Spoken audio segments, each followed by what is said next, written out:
Yes, I got a light. And the cartridge itself. And you ready for this?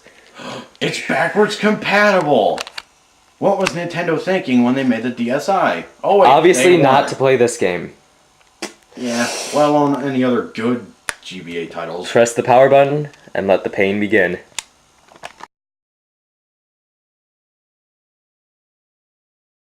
Well, seeing we don't have any video recorder cards or anything like that, we're going to have to film it like the actual screen, so please pardon the guerrilla-style videography. Thank you.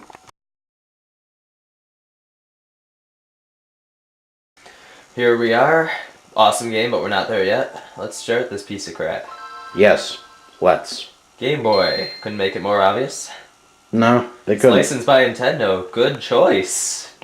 Wait, you forgot. Back in the NES days, Nintendo licensed just about everything except those bad Bible games that Nerd reviewed. Ugh. So, Kingdom Hearts, Chain of Memories.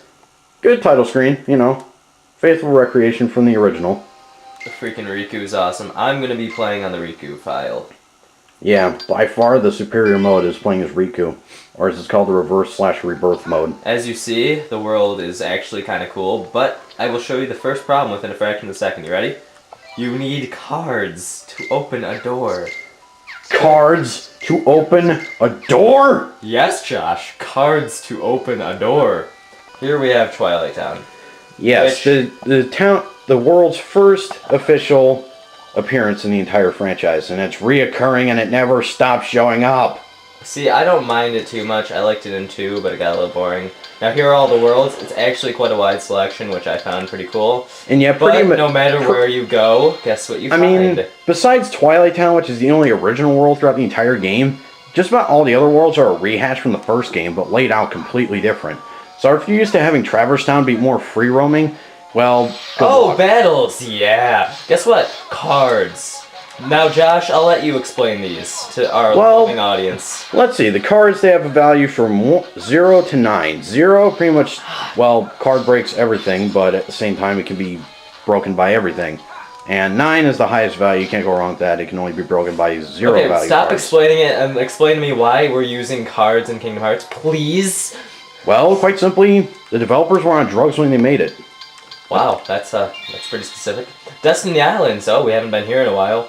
Yeah, what? Not since the first game. It's crap. It's crap. It's god-awful. It's one of the worst worlds I've ever played.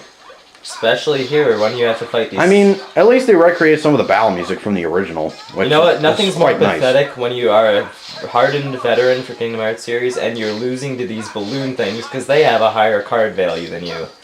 Yeah, that's kind of BS if you ask me. It's humiliating, in fact. I wouldn't show my face playing this game and losing to them.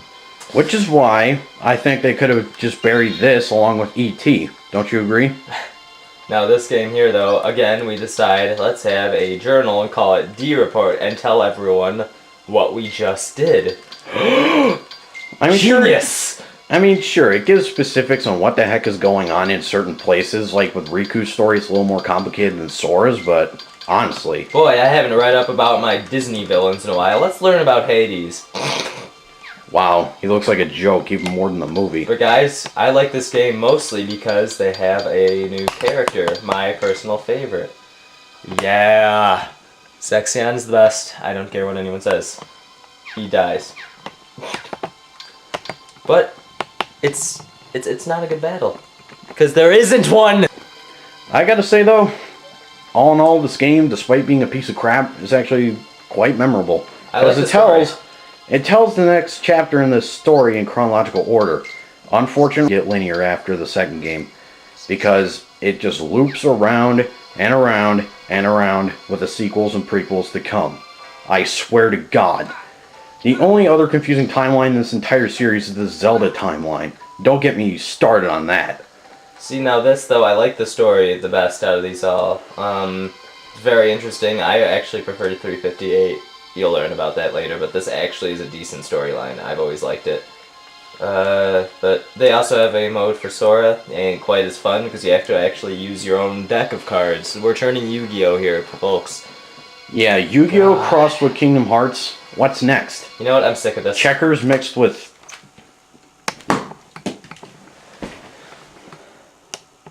It belongs in that corner. Forever. Poor game. It never had a chance. Well, despite being a bad game, this actually is a decent installment in the franchise, especially the story, as mentioned before. But too bad the card system sucked. I mean, the bosses, because of the broken card system, they were extremely difficult, even more so than the first game. And to top it all off, were all these black-coated guys. I mean, they just show up out of nowhere and decide to just like, hey, let's take some more members. Hey, don't be dissing organization. Well, that's for the next game.